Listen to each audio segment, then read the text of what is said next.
Kadang kebaikan justru membawa ujian besar. Seperti Alia, pegawai bank yang dipecat karena menolong kakek gembel, tanpa tahu siapa sebenarnya kakek itu. Tulis sholawat di komentar dan dari kota mana kalian menonton. Jangan lupa subscribe. Untuk yang sudah subscribe, semoga Allah limpahkan rezeki dan ketenangan hati. Amin. Langit Jakarta baru saja berubah cerah setelah semalaman diguyur hujan. Jalanan masih basah, namun matahari mulai menembus celah awan, memantulkan cahaya di kaca-kaca gedung tinggi. Di antara deru kendaraan dan langkah kaki yang terburu, seorang kakek tua melangkah perlahan di trotoar menuju gedung Bank Mandala Sejahtera. Bajunya lusuh, celananya robek di bagian lutut, dan tongkat bambu di tangannya sudah tampak rapuh. Setiap langkahnya seperti menantang pandangan orang-orang yang melintas. Beberapa pejalan kaki menoleh heran, sebagian malah menjauh. "Pengemis nyasar kali ya," bisik seorang pria muda di depan kafe. Namun kakek itu tak peduli. Ia hanya menatap papan nama bank besar itu dengan mata bergetar, lalu menghela napas panjang. Di dalam lobi, lantai marmer berkilau. Suara pendingin ruangan bercampur dengan denting keyboard teller. Semua tampak sibuk dan profesional, hingga pintu kaca terbuka perlahan. Hening. Beberapa kepala langsung menoleh. Seorang satpam hampir refleks melangkah maju. Kakek itu berhenti di tengah lobi, menatap sekeliling, lalu berjalan menuju meja informasi. Di sana duduk seorang wanita berusia 30-an, berwajah cantik tapi dingin. Namanya Siska. Ia manajer pelayanan cabang yang terkenal galak, dan tak kenal ampun pada pegawai yang dianggap ceroboh. "Selamat pagi, Nak," suara kakek itu pelan namun jelas. "Saya ingin buka rekening." Siska menatapnya dari ujung kepala hingga kaki, lalu tertawa pendek. "Buka rekening?" ia mengulang, seolah mendengar lelucon aneh. "Kakek bercanda ya? Ini bank, bukan tempat penampungan." Beberapa pegawai lain menahan tawa. Salah satu bahkan berbisik pelan, "Lihat deh, bajunya aja kayak karung goni." Kakek itu menunduk. Matanya sayu, tapi tidak marah. Ia hanya diam, memegang tongkatnya lebih erat. Sementara Siska berdiri, menepuk meja kecil di depannya. "Pak Satpam, tolong antar bapak ini keluar. Kita punya citra yang harus dijaga." Tiba-tiba, suara lembut memecah suasana. "Bu Siska, maaf, biar saya saja yang bantu beliau." Semua kepala menoleh. Dari balik meja teller berdiri seorang wanita muda bernama Alia. Wajahnya sederhana, senyumnya tulus. Ia menghampiri sang kakek tanpa ragu, meski semua mata memandang dengan sinis. Alia menggandeng tangan keriput itu dan menuntunnya ke kursi tunggu. "Ayo kek, duduk dulu ya. Saya bantu isi datanya." Siska melotot. "Alia, kamu tahu siapa yang kamu hadapi? Orang tak dikenal seperti ini tidak boleh dilayani tanpa izin." Tapi Alia tetap menunduk sopan, sambil berkata, "Di depan Allah, semua orang sama, Bu. Kalau beliau ingin buka rekening, saya bantu." Kakek itu tersenyum kecil. Ada cahaya hangat di matanya. Namun di balik itu, suasana kantor tiba-tiba terasa mencekam. Siska menatap Alia tajam, sementara pegawai lain berbisik-bisik. Sebuah keputusan kecil baru saja diambil, tapi tidak ada yang tahu, keputusan itu akan mengubah nasib Alia untuk selamanya. Hari itu, Bank Mandala Sejahtera dipenuhi antrean panjang seperti biasa. Ruangan berpendingin itu tampak megah. Dinding kaca berkilau memantulkan seragam para pegawai yang rapi dengan senyum formal mereka. Di balik meja pelayanan nomor 3, Alia duduk sambil memeriksa berkas nasabah satu persatu. Ia baru 2 tahun bekerja di bank itu, tapi dikenal sebagai pegawai yang jujur dan sopan. Ia tidak pernah membedakan siapapun yang datang, entah berpakaian mahal atau lusuh, semua ia sambut dengan senyum yang sama. Sementara itu, dari balik pintu kaca ruangan manajer, terdengar suara sepatu hak tinggi mendekat. Siska, manajer pelayanan yang terkenal angkuh, berjalan cepat sambil menatap layar ponselnya. "Alia, pastikan semua nasabah dengan tampilan aneh jangan dilayani dulu, ya. Aku gak mau ada pengemis bikin suasana ruangan ini jelek di depan nasabah besar." Alia menoleh pelan. "Tapi Bu, bagaimana kalau mereka benar-benar butuh bantuan?" Siska menatapnya tajam. "Alia, kamu kerja di bank, bukan di panti sosial. Ingat posisimu. Belum sempat Alia menjawab, pintu utama bank terbuka. Seorang kakek tua melangkah masuk dengan langkah goyah. Pakaiannya kotor, sepatu sebelah robek, dan tangan kirinya memegang tongkat bambu. Semua mata langsung memandang ke arahnya. Petugas keamanan mendekat, mencoba menghentikannya, namun si kakek tersenyum ramah. "Nak, saya mau buka rekening. Ini uang saya hasil jualan di pasar." Ia mengeluarkan beberapa lembar uang lusuh dari saku kemejanya. Beberapa nasabah yang sedang duduk menahan tawa. Ada yang berbisik, ada pula yang memotret diam-diam. Siska langsung mendekat dengan wajah kesal. "Pak, ini bukan tempat untuk orang seperti Anda. Silakan keluar, kami tidak melayani pengemis." Kakek itu menunduk, matanya sayu. Uang di tangannya bergetar, sebagian jatuh ke lantai. Alia yang melihat itu spontan berdiri dan menghampiri. Ia berlutut mengambil uang yang jatuh, lalu menatap Siska. "Bu, biarkan saya bantu beliau. Semua orang punya hak yang sama untuk membuka rekening." Siska mendengus. "Kamu mau dibilang pahlawan, Alia? Sudahlah, jangan bikin masalah." Namun Alia tidak mengindahkan perintah itu. Ia menuntun si kakek duduk di kursi tunggu, lalu berkata lembut, "Kek, saya bantu isi formulirnya, ya.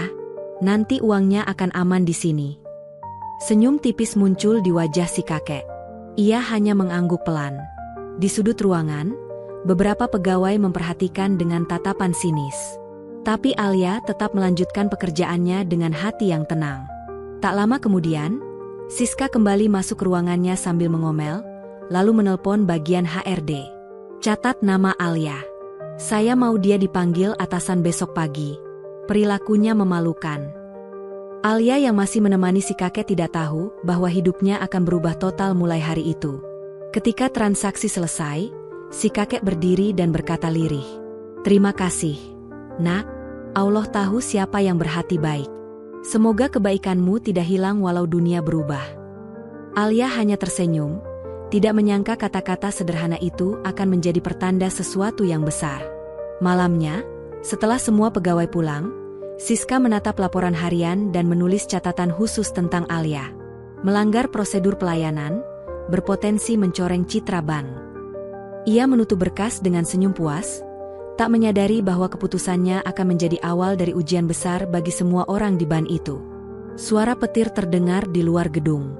Dan di kejauhan, sosok kakek itu berdiri di bawah hujan, menatap logo Bank Mandala Sejahtera sambil berbisik pelan. Besok, mereka akan tahu siapa yang sebenarnya teruji. Pagi itu, suasana di Bank Mandala Sejahtera terasa sedikit berbeda. Biasanya tawa pegawai terdengar sejak pintu dibuka, tapi kali ini udara terasa dingin dan menekan. Alia datang lebih awal seperti biasa, menata meja kerjanya, lalu memeriksa kembali data nasabah yang kemarin ia bantu, kakek tua yang datang dengan uang lusuh dan wajah lembut. Namun sebelum ia sempat duduk, dua petugas HRD datang menghampiri. "Alia, pimpinan memintamu ke ruang direksi. Sekarang." Nada mereka datar, tanpa penjelasan. Alia sempat merasa aneh, tapi tetap mengikuti dengan langkah tenang. Di dalam ruang rapat lantai 2, sudah duduk Siska bersama 3 pejabat kantor cabang. Di atas meja terdapat map merah bertuliskan laporan pelanggaran internal. Siska menatapnya dengan senyum dingin. "Silakan duduk, Alia. Kita langsung saja, ya. Kami mendapat laporan bahwa kamu melayani seseorang yang tidak jelas identitasnya tanpa mengikuti prosedur keamanan. Itu tindakan berisiko tinggi." Alia menatap ke arah mereka. "Saya hanya membantu seorang kakek yang ingin membuka rekening, Bu. Semua datanya sudah saya isi sesuai formulir." "Itu bukan urusanmu," potong Siska cepat. "Kita punya aturan, Alia. Kalau setiap orang berpakaian lusuh datang dan kamu layani, bank ini bisa jadi tempat penipuan."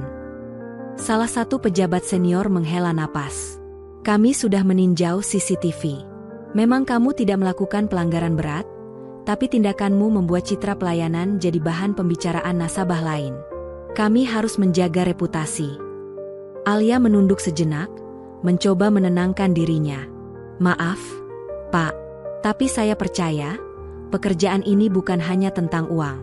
Kalau bank menolak orang miskin, untuk siapa tempat ini sebenarnya dibuat? Ruangan mendadak hening. Siska melirik ke arah atasannya dan menggeleng pelan. Kamu terlalu banyak bicara. Mulai hari ini, kami nonaktifkan dari tugas. Silakan kosongkan meja sebelum siang. Alia terdiam. Ia ingin berbicara, tapi tenggorokannya terasa kering. Surat pemecatan itu diletakkan di depannya, ditandatangani resmi. Dengan tangan gemetar, ia menerimanya.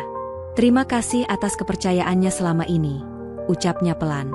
Ia berdiri, membungkuk sopan, lalu keluar dari ruangan tanpa sepatah kata pun. Begitu pintu tertutup, Siska menghela napas panjang sambil menyandarkan tubuhnya di kursi. Anak itu terlalu naif. Dunia tidak butuh orang baik, dunia butuh orang patuh. Namun di luar ruangan, Alia berjalan menyusuri lorong panjang dengan langkah berat. Setiap pegawai yang melihatnya menunduk, pura-pura sibuk dengan layar komputer. Tidak ada yang berani menyapa. Saat sampai di meja kerjanya, ia mengambil foto kecil dirinya bersama ibunya yang sudah tua, lalu memasukkannya ke dalam tas. Sebelum meninggalkan ruangan, ia menatap sekeliling untuk terakhir kalinya. Meja, komputer, dan tumpukan berkas yang dulu terasa berarti kini seperti benda asing. Di luar gedung, angin berembus pelan. Alia berdiri di depan logo besar bertuliskan Bank Mandala Sejahtera. Bibirnya bergetar, tapi senyumnya tetap ada. Mungkin Allah menutup satu pintu, karena akan membuka pintu lain. Ia melangkah pergi perlahan, meninggalkan gedung megah itu tanpa menoleh ke belakang. Sementara di lantai atas, Siska menatap keluar jendela, melihat Alia yang berjalan menjauh. Ia tidak sadar bahwa seseorang berdiri di depan gerbang, memperhatikan dari kejauhan, sosok kakek tua yang dulu ia usir. Pandangan matanya tajam, tapi senyum di wajahnya lembut. Kesombongan akan diuji dengan waktu, gumamnya pelan. Dan hari pengujian itu sudah semakin dekat. 3 hari sudah berlalu sejak Alia dipecat dari bank. Pagi itu, ia duduk di depan jendela kecil kamar kosnya yang sederhana. Di luar, suara pedagang bubur dan klakson sepeda motor bersahutan, mengisi udara dengan hiruk-pikuk kota. Namun bagi Alia, dunia terasa sunyi. Ia menatap amplop berisi uang pesangon di atas meja, jumlahnya tak seberapa. Tapi di dalam hatinya, tak ada penyesalan. Ia hanya masih memikirkan kakek tua itu. Apakah ia berhasil membuat rekeningnya aktif? Apakah uangnya aman? Alia menghela napas panjang, lalu mengambil wudhu. Setelah salat, ia duduk sambil berzikir pelan, mencoba menenangkan batinnya. Allah, jika ini jalan MU, beri aku kekuatan untuk tetap percaya. Di tempat lain, tepat pukul 9 pagi, suasana kantor cabang Bank Mandala Sejahtera kembali ramai. Tapi kali ini berbeda.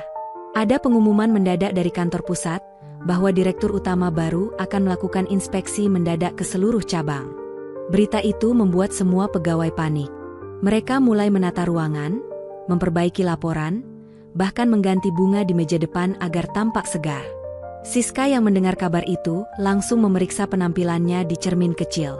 Lipstiknya dirapikan, senyumnya dilatih berkali-kali. Kita harus tampak sempurna di hadapan direktur baru. Jangan sampai ada yang membuat kesan buruk, ujarnya dengan nada tegas. Tak ada yang tahu siapa sebenarnya direktur baru itu. Katanya, orangnya sangat misterius. Ia jarang muncul di media dan belum pernah memperkenalkan diri secara resmi sejak diangkat sebulan lalu oleh pemilik perusahaan. Menjelang siang, 2 mobil hitam mewah berhenti di depan gedung. Petugas keamanan segera berlari ke pintu. Semua pegawai berdiri tegak, menyambut dengan senyum kaku.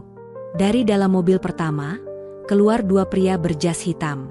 Mereka membuka pintu mobil kedua dengan hati-hati. Dan dari sana, seorang pria tua turun perlahan dengan tongkat di tangan.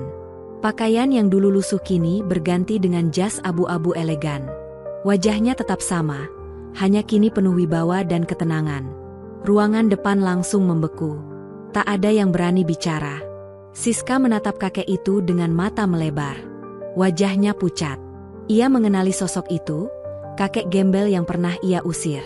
Namun sebelum ia sempat berucap, pria tua itu melangkah ke dalam dengan langkah tenang. Ia berhenti di tengah ruangan, memandang seluruh pegawai yang kini menunduk dalam diam. Selamat pagi. Saya Bram Santosa. Mulai hari ini, saya memimpin langsung cabang ini. Semua orang terkejut. Nama itu sangat terkenal, pendiri sekaligus pemilik Bank Mandala Sejahtera. Siska nyaris kehilangan keseimbangan, wajahnya tak lagi berwarna. Pak Bram menatap sekeliling dengan sorot mata tajam namun tenang. Saya datang bukan untuk mencari kesalahan. Saya hanya ingin tahu, siapa di sini yang benar-benar mengerti arti melayani. Keheningan memenuhi ruangan. Tak seorang pun berani bergerak. Siska menelan ludah, mencoba tersenyum. Selamat datang, Pak. Kami sangat bangga menerima Bapak di sini. Pak Bram menatapnya lama, lalu berkata pelan namun menusuk. Bangga, ya? Tapi apakah kamu juga bangga mengusir orang tua yang datang dengan niat baik hanya karena pakaiannya kotor? Siska membeku. Seluruh ruangan menahan napas. Pak Bram berjalan pelan menuju meja pelayanan nomor 3, meja tempat Alia dulu duduk. Ia menyentuh permukaannya sejenak, lalu berkata dengan suara berat. Di tempat inilah saya diuji. Dan hanya satu orang yang lulus ujian itu. Ia menatap seluruh pegawai, lalu menambahkan. Di mana gadis bernama Alia? Tak ada yang menjawab. Hening. Hanya suara pendingin udara yang terdengar. Siska akhirnya berkata terbata. Dia sudah dipecat, Pak, karena melanggar aturan. Pak Bram menatapnya lama, lalu tersenyum tipis. Senyum yang membuat bulu kuduk siapapun berdiri. Kalau begitu, hari ini kita akan memperbaiki kesalahan besar. Sore itu, langit Jakarta tampak kelabu. Dari jendela kecil kamar kos, Alia memandangi awan tebal yang menggantung berat. Ia baru saja kembali dari wawancara kerja di sebuah minimarket, namun hasilnya belum pasti. Ia duduk di lantai, membuka dompet kecilnya, lalu menghitung uang yang tersisa. 100.000 rupiah. Itu saja. Tiba-tiba ponselnya bergetar. Sebuah pesan masuk dari nomor tak dikenal. Alia, ini dari kantor pusat Bank Mandala Sejahtera. Mohon hadir besok pukul 8 pagi. Ada urusan penting yang perlu dibicarakan langsung oleh pimpinan. Alia sempat menatap layar ponselnya lama. Ia ragu. Mungkinkah ini jebakan? Tapi pesan itu resmi, lengkap dengan tanda tangan digital dan logo perusahaan. Setelah berpikir beberapa saat, ia memutuskan untuk datang. Malamnya, ia berdoa lama sekali. Allah, jika ini cobaan, aku siap. Jika ini rahmat, aku tak akan sombong menerimanya. Keesokan paginya, Alia tiba di depan gedung bank yang dulu menjadi tempatnya bekerja. Pintu otomatis terbuka, dan langkah-langkah kecilnya menggema di lantai marmer yang licin. Pegawai lain menatapnya dengan wajah bingung. Sebagian seperti menyesal, sebagian lagi berbisik tanpa suara. Tak lama, seorang staf senior menghampiri. Alia, direktur utama menunggu di ruang rapat. Alia tertegun. Direktur utama? Ya, beliau baru datang kemarin. Orangnya luar biasa, kabarnya pemilik langsung bank ini. Jantung Alia berdegup cepat. Ia mengikuti staf itu menuju ruang rapat lantai atas. Begitu pintu dibuka, aroma kopi hangat memenuhi ruangan. Di ujung meja panjang, berdiri seorang pria tua berjas abu-abu, wajah yang tak akan pernah ia lupa. Kakek yang dulu ia bantu. Alia terpaku. Napasnya seolah berhenti sejenak. Sementara itu, semua pegawai berdiri di sisi ruangan, termasuk Siska yang kini menunduk, wajahnya pucat pasi. Pak Bram tersenyum, menatap Alia dengan mata teduh. Alia, akhirnya kita bertemu lagi. Alia melangkah pelan mendekat. Kakek maksud saya, Bapak ternyata. Ya, potong Pak Bram lembut. Saya Bram Santosa, pemilik bank ini. Tapi hari itu, saya datang bukan sebagai pemilik. Saya datang sebagai ujian. Ruangan hening. Semua mata tertuju pada mereka berdua. Pak Bram melanjutkan, suaranya tenang tapi berwibawa. Saya berpakaian seperti gelandangan, berjalan masuk ke cabang ini. Hampir semua orang menertawakan saya, mengusir, bahkan memanggil satpam. Hanya satu yang memperlakukan saya sebagai manusia, kamu, Alia. Siska mulai gemetar. Tangannya mencengkeram map laporan di depannya. Pak Bram menatapnya sejenak lalu berkata. Sementara yang lain, termasuk manajernya, lupa bahwa bank ini dibangun untuk melayani semua kalangan, bukan hanya orang berjas. Suara langkah sepatu bergema di lantai marmer ketika Pak Bram mendekati Alia. Kamu kehilangan pekerjaan karena hatimu tulus. Tapi hari ini, aku ingin mengembalikannya dengan lebih dari sekadar jabatan. Ia mengambil selembar surat dari saku jasnya dan menyerahkannya langsung pada Alia. Mulai hari ini, kamu saya angkat menjadi kepala pelayanan cabang Mandala Sejahtera. Suara terkejut terdengar di seluruh ruangan. Beberapa pegawai spontan bertepuk tangan pelan. Alia menatap surat itu dengan mata berkaca. Saya tidak tahu harus berkata apa, Pak. Cukup teruslah jadi dirimu, jawab Pak Bram lembut. Karena dunia mungkin menghukum kebaikan, tapi Allah tidak pernah lupa menilainya. Sementara itu, Siska masih menunduk. Pak Bram menoleh ke arahnya. Dan kamu, Nona Siska, mulai hari ini, kamu tidak perlu datang lagi. Bank ini tak butuh orang yang kehilangan hati. Siska tak bisa berkata apa-apa.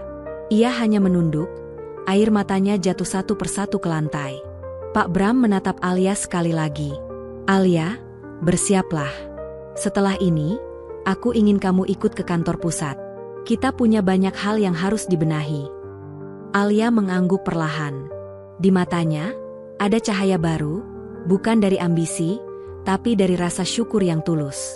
Sore itu, saat ia keluar dari ruangan, semua pegawai menatapnya dengan kagum.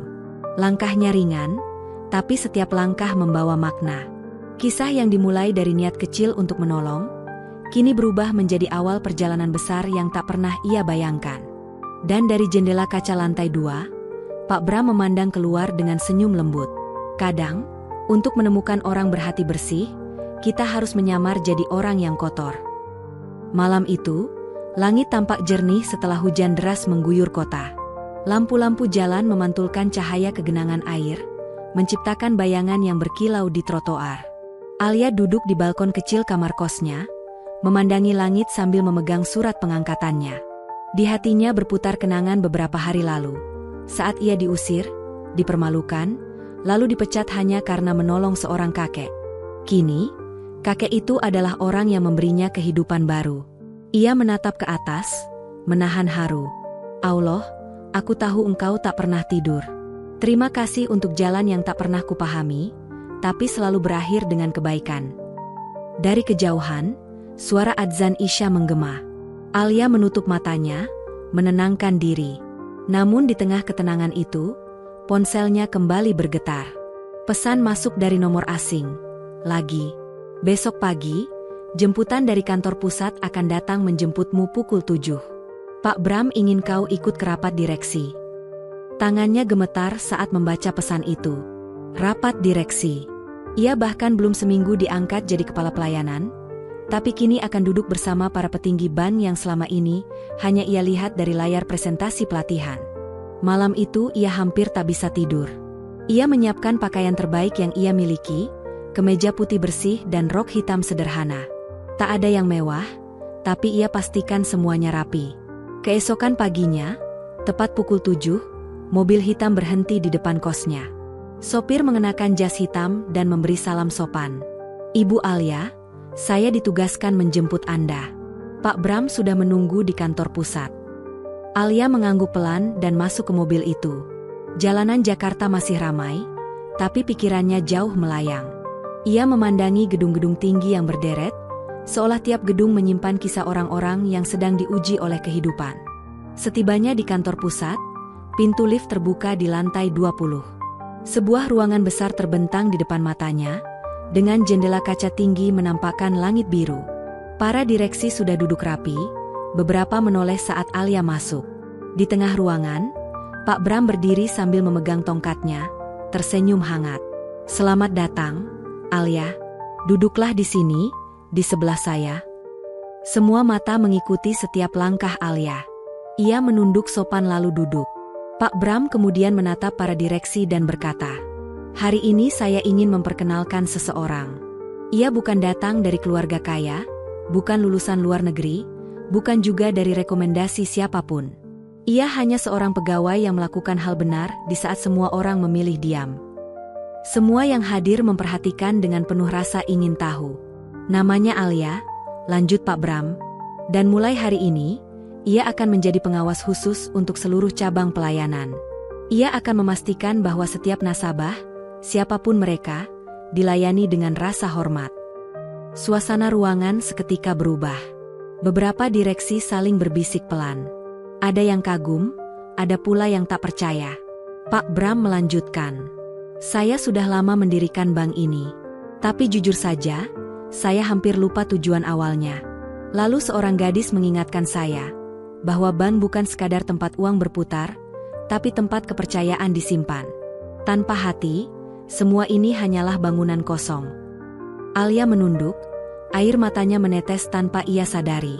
Pak Bram menatapnya penuh kebapakan. Alia, jagalah semangat itu. Dunia ini keras, tapi jangan biarkan hatimu ikut mengeras. Rapat berakhir dengan suasana haru. Setelah semua orang keluar, hanya Alia dan Pak Bram yang tertinggal di ruangan. Pak, kenapa saya yang Bapak pilih? Saya hanya pegawai kecil, tanya Alia lirih. Pak Bram tersenyum. Karena kebaikan kecil kadang lebih besar dari jabatan tinggi. Aku sudah melihat banyak orang pandai, tapi jarang yang berhati bersih. Dan kamu, Alia, kamu sudah membuktikannya bahkan sebelum tahu siapa aku. Ia berjalan ke jendela, menatap langit senja yang mulai oranye. Allah sering menyembunyikan ujian dalam wujud orang biasa. Dan kamu telah lulus dari ujian itu. Alia menunduk, bibirnya bergetar pelan. Insya Allah, saya akan menjaga amanah ini, Pak. Pak Bram menatapnya dengan senyum yang menenangkan. Saya percaya kamu akan melakukannya. Angin sore berhembus melalui celah jendela, membawa aroma hujan yang masih tersisa. Di luar, matahari mulai turun perlahan. Dan di dalam ruangan itu, dua generasi berbeda duduk berdampingan. Seorang tua yang telah banyak belajar tentang kesombongan, dan seorang muda yang baru memahami arti keikhlasan. Keduanya diam, menatap langit yang sama, menyadari satu hal sederhana. Bahwa setiap kebaikan, sekecil apapun, tak pernah luput dari balasan langit. 3 hari berlalu sejak Reza dipecat dari bank. Hidupnya terasa kosong. Ia menghabiskan hari-harinya duduk di teras kontrakan sederhana sambil menatap langit sore. Angin berhembus pelan membawa suara azan dari kejauhan. Di dalam hatinya, hanya ada satu kalimat yang terus terngiang. Allah Maha Melihat. Sore itu, ketika Reza hendak menutup pagar rumah, sebuah mobil hitam berhenti di depan. Dari dalam mobil keluar 2 orang pria berbadan tegap dengan jas hitam. Salah satunya mendekati Reza sambil menunjukkan identitas. Selamat sore. Anda Reza Mahendra? Reza menatap curiga. Ya, saya. Ada apa, Pak? Bos kami ingin bertemu dengan Anda. Beliau menunggu di dalam mobil. Reza terdiam. Hatinya berdebar tak menentu. Ia menatap mobil hitam itu, seolah sedang menebak siapa orang yang ada di balik kaca gelap tersebut. Dengan langkah pelan, ia mendekat. Saat pintu mobil terbuka, matanya membulat lebar. Di kursi belakang duduk seorang lelaki tua dengan pakaian rapi dan tatapan lembut. Reza mengenal wajah itu. Kakek itu Anda? Suaranya bergetar tak percaya. Kakek itu tersenyum tipis. Akhirnya kita bertemu lagi, Nak Reza. Reza menunduk, tubuhnya gemetar. Kakek saya minta maaf. Gara-gara saya bantu kakek waktu itu, saya malah kehilangan pekerjaan. Lelaki tua itu menatapnya dalam. Dan justru karena kebaikan itu, hidupmu akan berubah. Sebelum Reza sempat bertanya, pintu di sisi lain terbuka. Seorang wanita paruh baya turun dari mobil lain dan berjalan ke arah mereka. Wajahnya berwibawa, langkahnya tenang, diikuti beberapa orang berpakaian formal. Kakek, semua sudah siap, katanya lembut. Kakek itu menoleh pada Reza. Naiklah, nak, aku ingin mengajakmu ke suatu tempat. Reza ragu. Tapi tatapan tenang kakek itu membuatnya pasrah. Ia melangkah masuk ke mobil. Pintu tertutup, dan mobil perlahan melaju meninggalkan gang sempit tempat kontrakan Reza berada. Sepanjang perjalanan, Reza hanya diam. Di luar jendela, lampu kota berpendar indah, tapi pikirannya dipenuhi tanda tanya. Siapa sebenarnya kakek ini? Mengapa ia datang dengan mobil mewah dan pengawal? Kakek itu membuka percakapan dengan suara tenang. Kau tahu, Reza, saat hari itu kau menolongku. Aku sedang diuji. Aku ingin tahu apakah masih ada orang baik yang mau menolong tanpa pamrih. Dan ternyata, aku menemukannya pada dirimu. Reza menatapnya tak percaya. Ujian? Ya, jawab sang kakek, sambil menatap keluar jendela. Kadang Allah menyamarkanku dengan kesederhanaan, agar aku bisa melihat siapa yang tulus dari hati. Mobil berhenti di depan sebuah gedung tinggi dengan papan nama bertuliskan, Yayasan Amal Darussalam. Dari kejauhan tampak beberapa anak yatim sedang bermain di halaman. Kakek itu menatap Reza. Ayo turun. Aku ingin kau melihat sesuatu. Reza mengikuti langkahnya, masih bingung. Mereka memasuki aula besar yang megah, dengan dinding penuh foto kegiatan sosial. Di tengah ruangan terdapat sebuah papan besar bertuliskan, pendiri, Haji Salman Adiwirya. Reza terpaku. Ia menoleh ke arah kakek itu. Jadi, kakek. Kakek itu tersenyum. Ya, nak, aku Salman Adiwirya. Pendiri sekaligus pemilik beberapa cabang bank tempat dulu kau bekerja. Dunia Reza seolah berhenti sejenak. Suara detak jam dinding terasa begitu keras di telinganya. Ia menatap sosok di hadapannya, lelaki tua yang dulu ia bantu di trotoar, kini berdiri sebagai salah satu pengusaha paling berpengaruh di negeri ini. Kakek Salman mendekat, menepuk bahunya pelan. Kau kehilangan pekerjaan karena menolongku. Sekarang, biarkan aku yang menolongmu. Suasana menjadi hening. Hanya suara langkah kaki beberapa staf yang berlalu di kejauhan. Reza tak bisa menahan air matanya. Di dalam hatinya, ia tahu pertolongannya hari itu bukanlah kesalahan, melainkan jalan yang disiapkan Allah untuk membalikkan hidupnya. Namun ia belum tahu, kejutan yang sesungguhnya baru saja dimulai. Reza berdiri terpaku di tengah aula besar itu, masih belum sepenuhnya percaya dengan apa yang baru saja didengarnya. Udara di ruangan itu terasa sejuk, tapi di dadanya bergemuruh rasa haru dan gugup yang bercampur jadi satu. Kakek Salman berjalan perlahan ke arah panggung kecil di ujung aula. Di sana tergantung foto-foto anak yatim yang sedang belajar dan tersenyum. Reza, ucapnya pelan namun penuh wibawa, kau mungkin tidak tahu, tapi sejak hari itu aku terus mencari tahu siapa dirimu. Reza menunduk. Saya hanya melakukan apa yang seharusnya dilakukan siapapun, Kek. Kakek Salman tersenyum lembut. Tidak semua orang mau kehilangan sesuatu demi orang lain. Banyak yang lebih memilih menutup mata. Ia kemudian menoleh ke arah salah satu pengawalnya. Pak Hadi, tolong ambilkan berkasnya. Seorang pria berjas hitam menyerahkan map biru tebal kepada kakek Salman. Lelaki tua itu membuka dan menatap Reza. Ini, katanya sambil mengangkat selembar surat. Adalah surat keputusan penunjukanmu sebagai kepala administrasi yayasan ini. Gajimu lebih besar dari sebelumnya, dan kau akan bekerja langsung di bawah pengawasanku. Reza terbelalak. Tangannya refleks menolak. Kakek saya tidak pantas. Saya bahkan baru saja dipecat. Reputasi saya sudah rusak. Kakek Salman menatapnya tajam namun penuh ketenangan. Reputasimu rusak di mata manusia, tapi tidak di mata Allah. Aku memilihmu bukan karena kau sempurna, tapi karena kau tulus. Ruangan itu mendadak hening. Hanya terdengar detik jam di dinding dan hembusan pendingin udara. Reza menatap kakek itu, lalu menunduk dalam-dalam. Air matanya menetes di lantai marmer mengilap. Ia teringat saat berdiri di depan meja HR Bank, mendengar kata, dipecat, diucapkan tanpa ampun.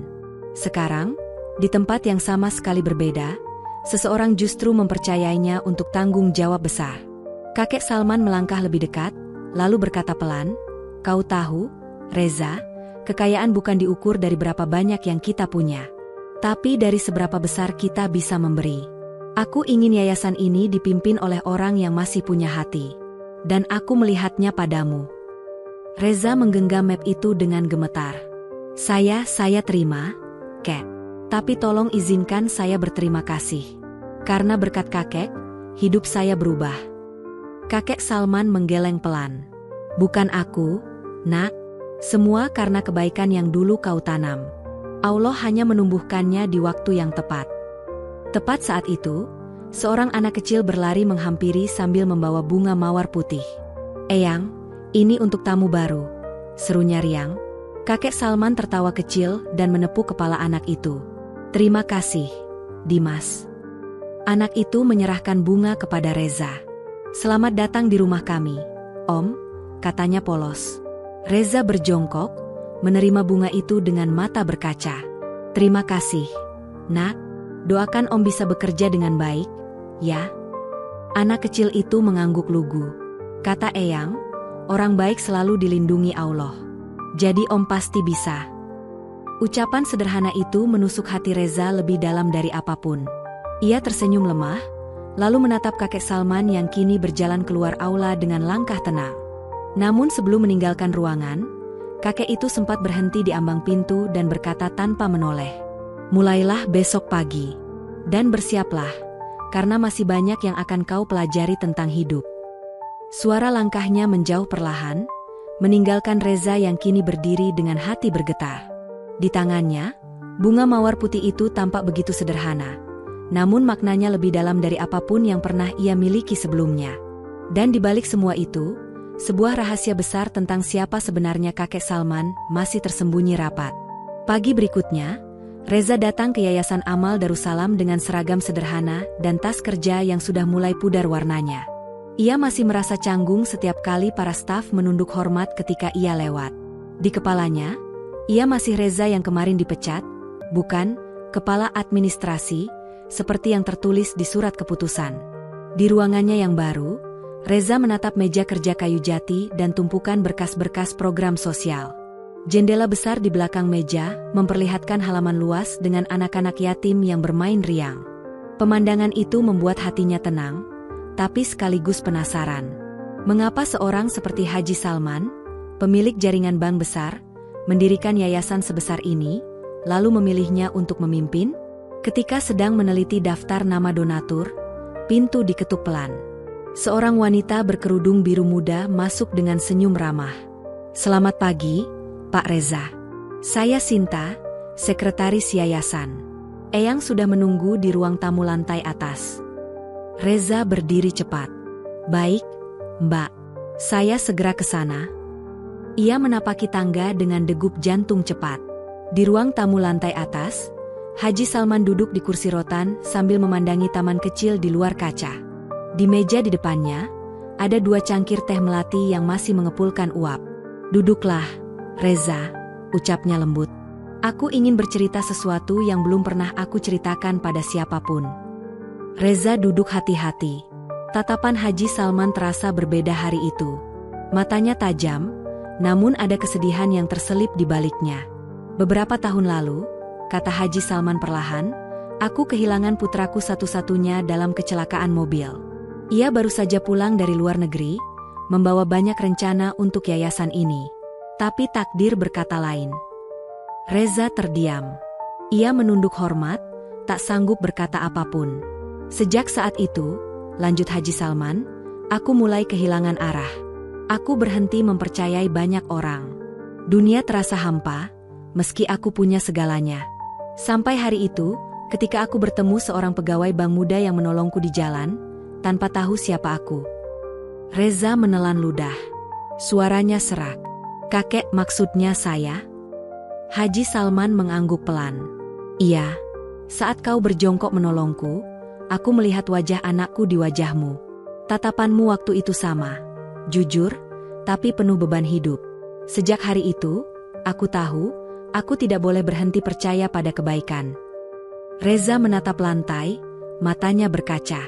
Ia tak menyangka, pertemuan singkat itu ternyata menyentuh hati seorang yang selama ini dianggap hanya kakek gembel.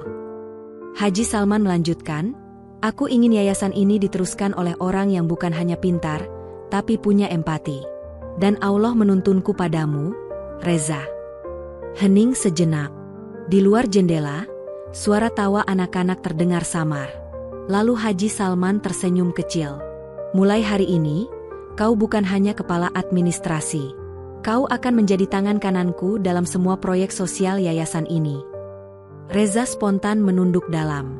Saya akan berusaha sebaik mungkin, Kek. Demi anak-anak itu, dan demi amanah ini. Haji Salman berdiri perlahan, menepuk bahunya. Aku percaya padamu, Nak, tapi ada satu hal lagi yang harus kau tahu. Reza menatapnya dengan wajah bingung. Kakek itu berjalan ke arah lemari kayu tua di sudut ruangan, mengambil sebuah album foto, lalu membukanya di hadapan Reza. Di halaman pertama, ada foto seorang pemuda berdiri di depan gedung ban dengan senyum lebar. Ini putraku, ucap Haji Salman pelan. Namanya Arman. Reza mendekat, dan saat pandangannya jatuh ke foto itu, dadanya serasa diremas. Wajah pemuda di foto itu mirip dirinya. Sangat mirip. Kakek Salman menatapnya lama, dalam, seolah sedang mencari sesuatu di balik sorot matanya. Kau tahu sekarang, Reza, katanya lirih. Mengapa aku memilihmu? Udara di ruangan mendadak terasa berat. Detik jam berdetak pelan, dan di dada Reza, ada sesuatu yang bergetar, antara rasa syukur, haru, dan kebingungan yang tak bisa dijelaskan. Reza menatap foto itu lama. Garis wajah, sorot mata, bahkan senyumnya, semuanya seperti bercermin pada dirinya sendiri. Seolah pemuda dalam foto itu adalah bayangan masa lalu yang tiba-tiba hidup kembali di depan matanya. Arman. Reza mengulang pelan nama itu, seakan mencoba memastikannya. Dia mirip sekali dengan saya, Kek. Haji Salman tersenyum samar, lalu menatap keluar jendela di mana cahaya pagi mulai menembus tirai tipis. Bukan hanya mirip, Nak. Saat pertama kali aku melihatmu di jalan waktu itu, aku pikir mataku sedang mempermainkanku. Aku melihat anakku di wajahmu. Cara bicaramu, bahkan caramu membantu orang persis seperti dia. Reza terdiam, hatinya bergetar hebat. Ada rasa hangat yang sulit dijelaskan, tapi juga beban yang perlahan menekan dadanya. Aku tidak tahu harus berkata apa, ucapnya pelan. Tidak perlu berkata apapun, sahut Haji Salman lembut.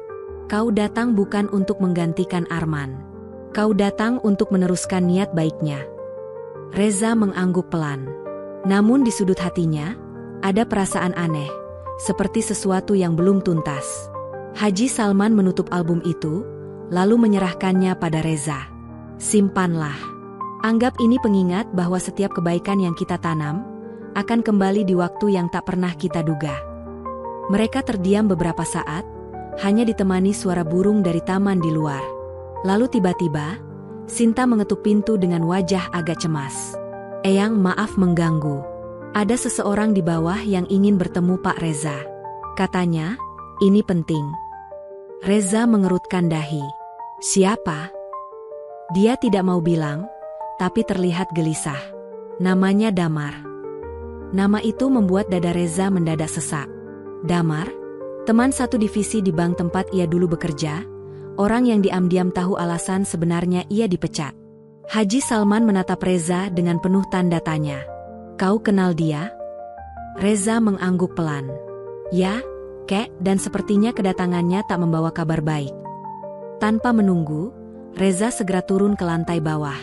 Di lobi, Damar berdiri dengan pakaian kusut dan wajah penuh keringat. Tatapannya liar, gelisah, seperti seseorang yang baru lari dari masalah besar. Reza, akhirnya aku menemukanmu, ucapnya terburu-buru. Reza menatapnya tajam. Ada apa? Damar, kenapa kau kesini? Damar menarik napas dalam. Kau harus tahu sesuatu tentang pemecatanmu waktu itu. Itu bukan karena kakek tua itu, bukan karena kau langgar aturan.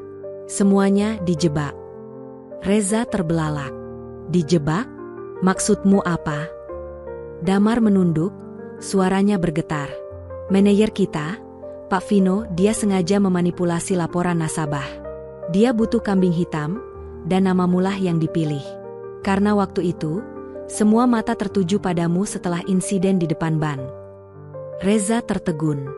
Dunia seolah berhenti berputar. Ia teringat bagaimana Vino menatapnya dingin waktu pemecatan berlangsung, dan bagaimana semua rekan kerja diam tanpa berani membela. Kenapa kau baru bilang sekarang? Tanya Reza dengan suara serak.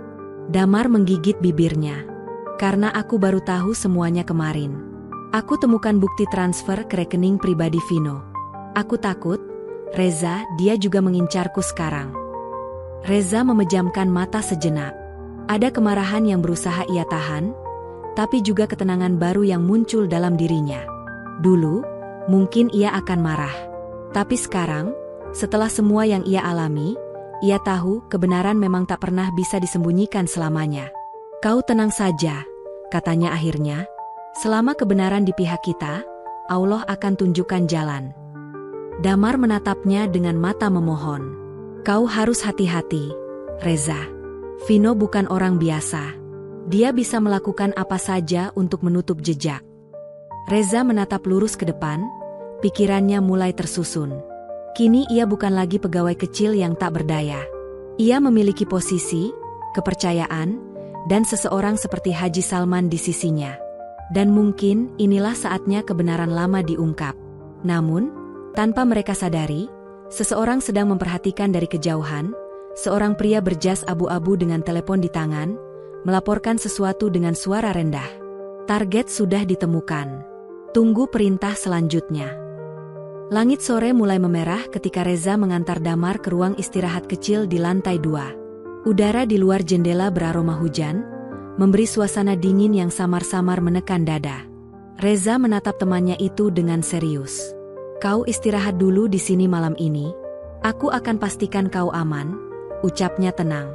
Damar mengangguk pelan, tapi matanya terus memandang ke arah jendela, seperti takut seseorang sedang mengawasi. Reza, aku yakin mereka tahu aku datang ke sini. Aku merasa diikuti sejak tadi. Reza menatapnya tajam. Siapa mereka? Orang-orang Vino, jawab Damar lirih. Aku melihat salah satu anak buahnya di terminal tadi.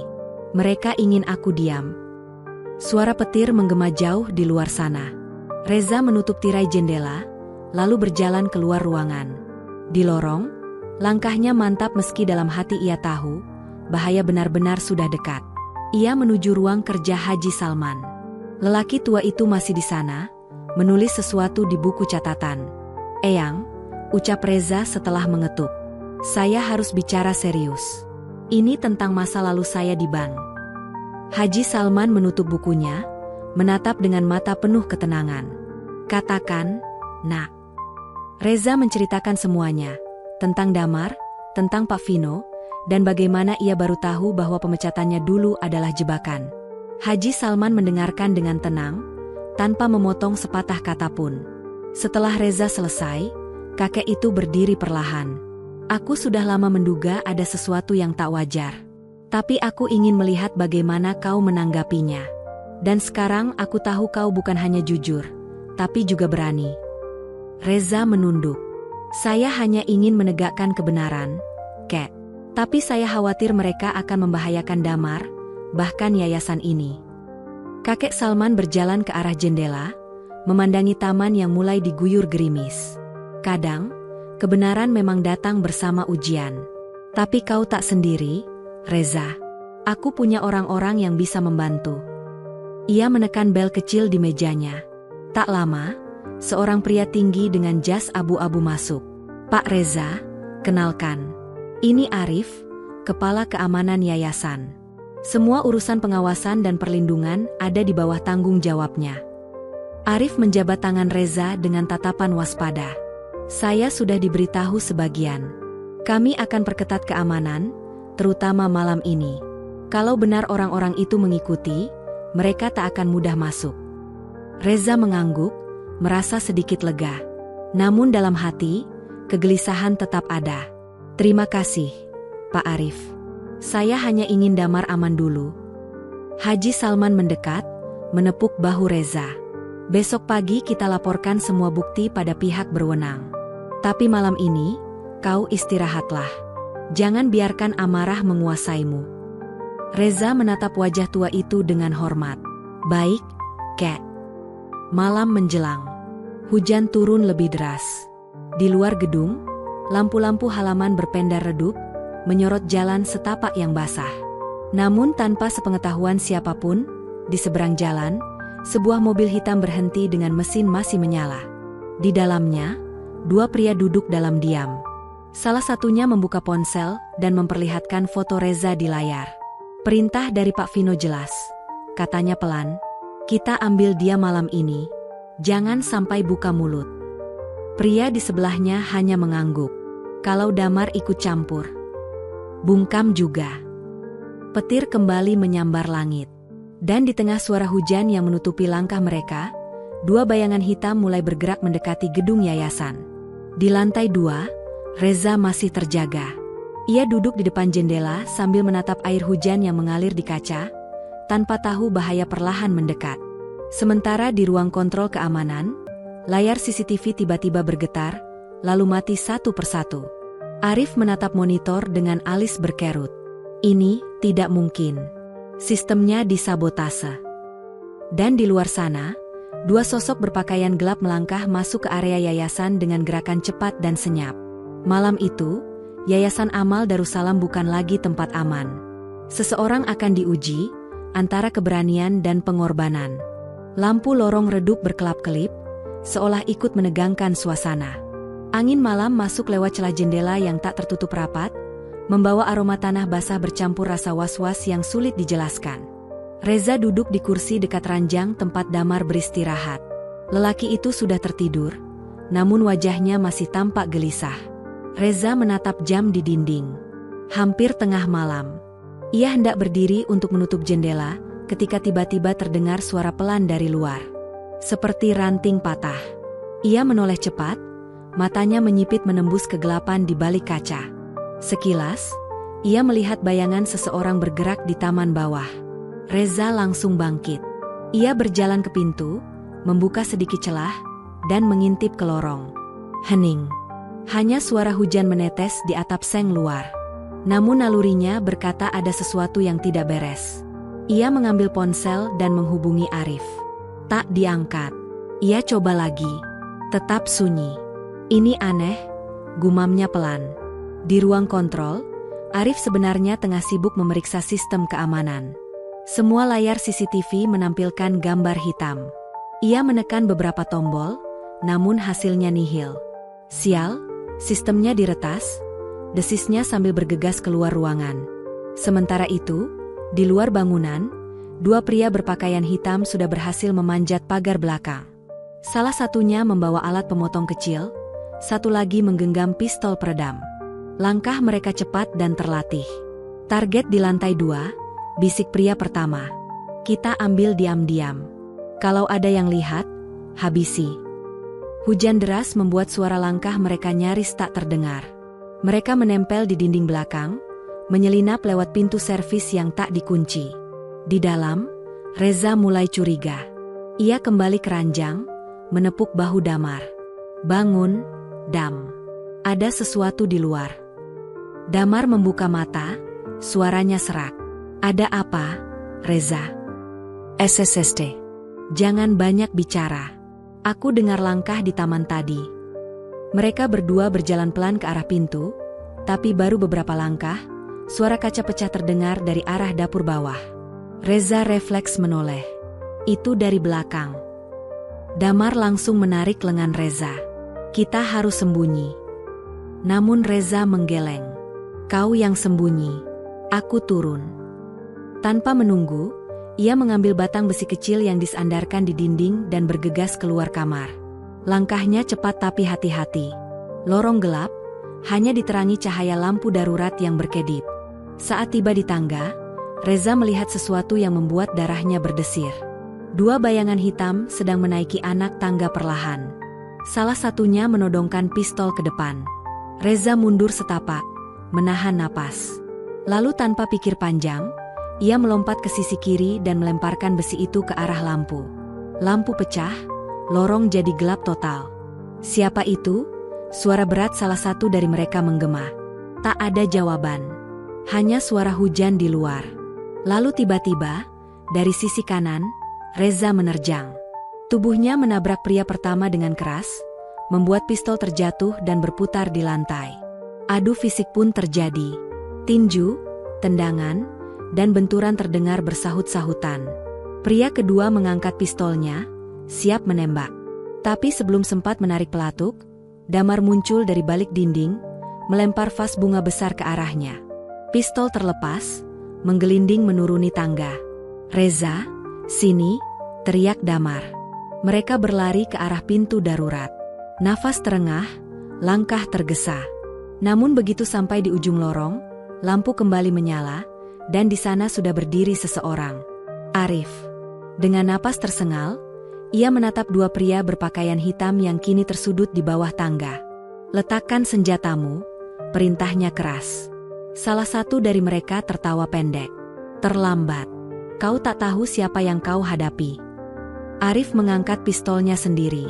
"Aku tahu cukup banyak untuk menjatuhkanmu." Seketika terdengar letusan pendek. Satu peluru mengenai dinding.